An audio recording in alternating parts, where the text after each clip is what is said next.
at a lot of technology events, whether it is CES or many other technology events that happen across the world.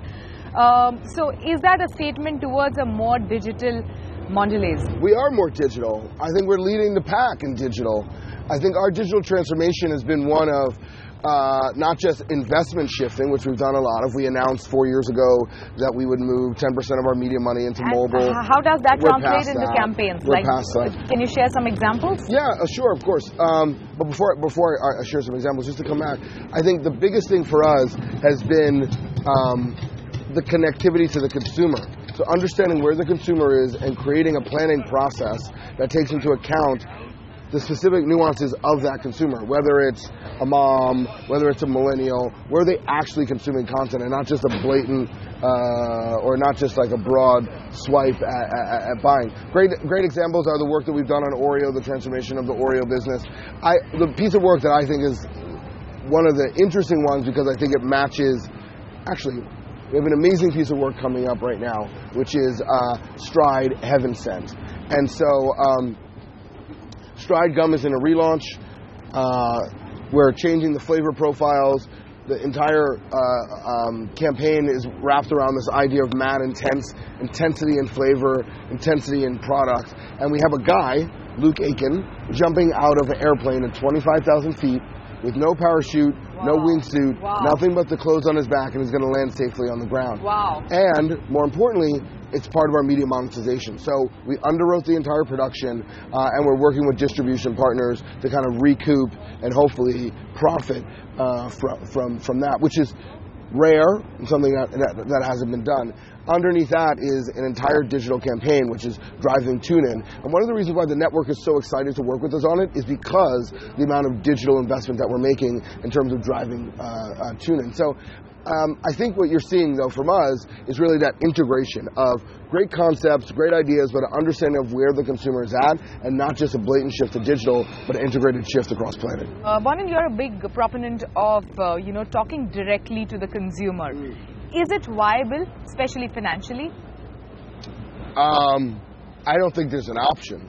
So again, right now, at this can, I'm very big on messaging. I believe that there's a world where we begin to talk to consumers one-on-one via their phone, via messaging apps, via messaging platforms. That's going to happen, there's no question about it. We have to figure out what the right financially viable model is for that. But I don't think there's another place. The hardest thing that you have to fight for as a marketer is consumer attention. And the moment consumer attention goes to a space that's brand new, you have to figure out new models in order to be able to engage with them there. And that's where we are now. And I actually think the shift is so seismic. And I promise you, next year, every single person will be talking about messaging at Cannes. I promise you. This year, there's only one. I don't know what the model looks like.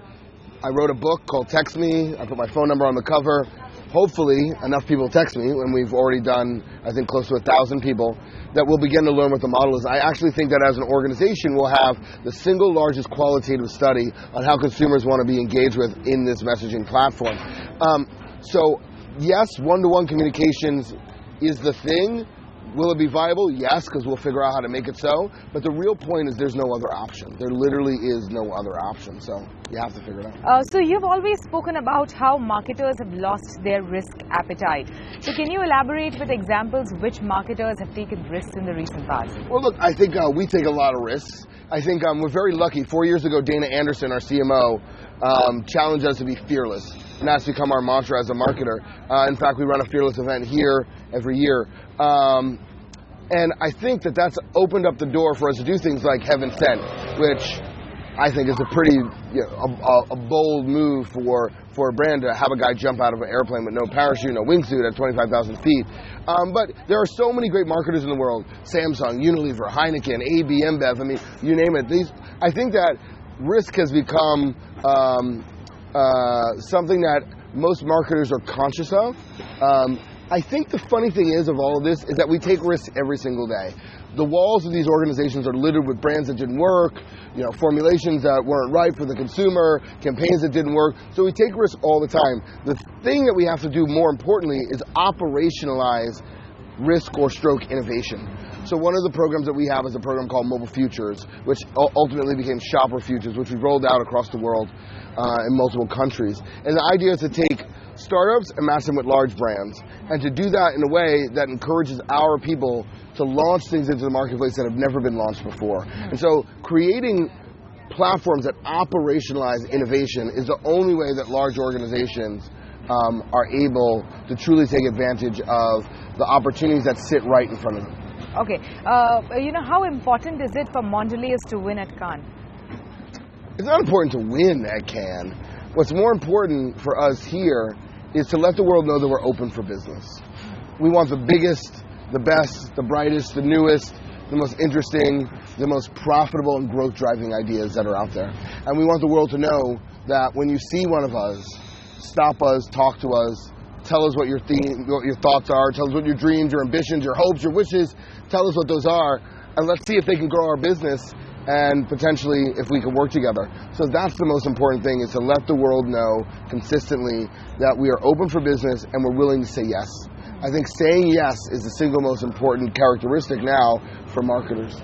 Do you think Cannes has become unviable for small agencies? There's very few places on the planet where every single person you want to talk to will be.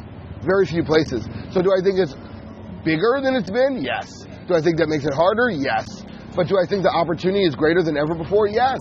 Yes, yes, yes. You just have to figure out new ways to make that happen. So yes, it's a little more difficult because it's a little larger, but there's very few places on earth where you can see every single person where you need to see. And so I encourage small agencies to stop me. Every single person you want to talk to in the advertising industry is walking down the Croisette, is having a lunch at the Carlton, or at one of the beach houses, or walking the Palais and walking to work. So now you just have to figure out, how are you going to find them, how are you going to get to them? But I would encourage small agencies to not just come here, but spend as much time as possible here, because all the people you want to talk to, or a lot of them, are sitting right here. So what is the biggest learning that you've had from Cannes Lions this year? I think one of the biggest learnings that I've had is what we talked about really earlier, which is purpose-driven marketing is kind of becoming an accelerated opportunity for brands.